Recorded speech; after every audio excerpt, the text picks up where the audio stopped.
We're back. The Sinn Féin are back to their old ways again. When you ask them about their finances, you get a deafening silence. We're out of time now, silence. I'm sorry. Please. They run a hide, and then when you actually try to answer their questions, and I did try to answer their questions, they try to shout you down. What sort of party is that? There's no one shouting you down, Leo. Relax. Wait now. Sorry. Can we listen to each other respectfully? You can disagree all you like. Thank you, Deputy Mayor Lewis. Very well said. So the only false narrative being spun here is that the housing emergency is the fault of landlords. Let me scotch that. It is not. Responsibility for this emergency lies fairly and squarely at the feet of you, Taoiseach, and your government.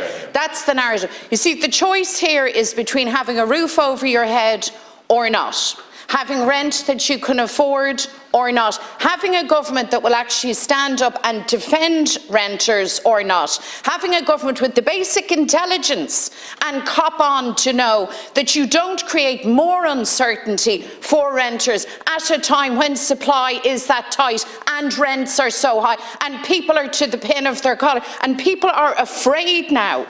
There are working families who are afraid of what lies ahead. I asked you to say very clearly, what does a family do in the coming weeks and months when they get a notice to quit, when they are evicted? Where does that working family go? And I would like you to answer that question, Taoiseach.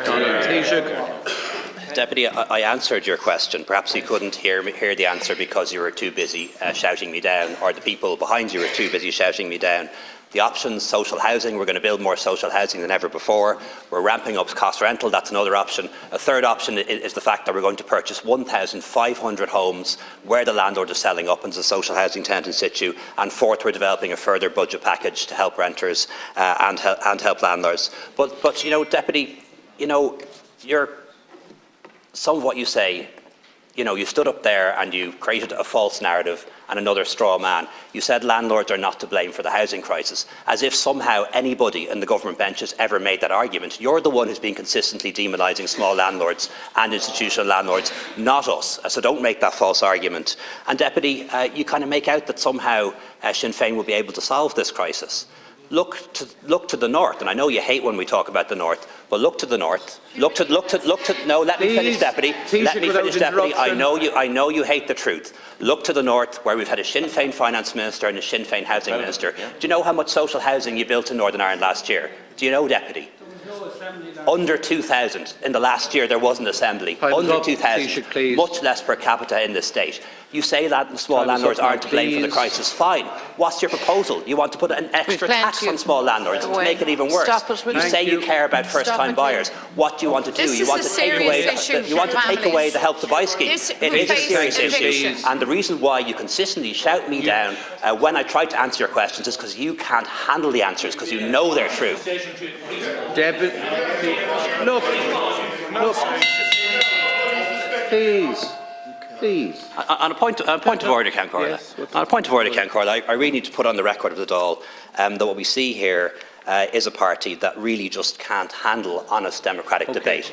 They won't answer questions. It's not a point of order. Thank you. This is a government who can't deal with the fact that you've made a decision to increase Deputy Doherty, you're out of order.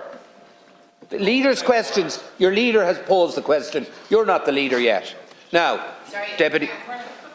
The Taoiseach made a point of order and questioned the democratic capacities or ability of this party.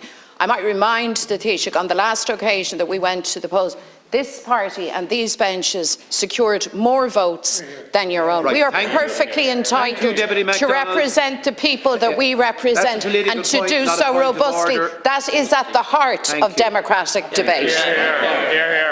No. No, please. On a valid point of order. Come on. It's a valid point of order. Well, if it's a valid point of order, I'll hear. Can we, please? The deputy betrayed the truth once again. Her party scored 24.5% of the vote, and they think that gives them the right to shout everyone else down. That's not democratic, deputy. That's not democratic. Deputy Batchik, please. Moronic.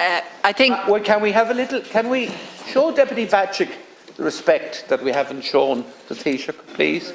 Deputy Batchik. Guramahagat Can Corla, and I think it's unedifying to see those two alternatives portrayed. It's good we live in a democracy where there are other choices.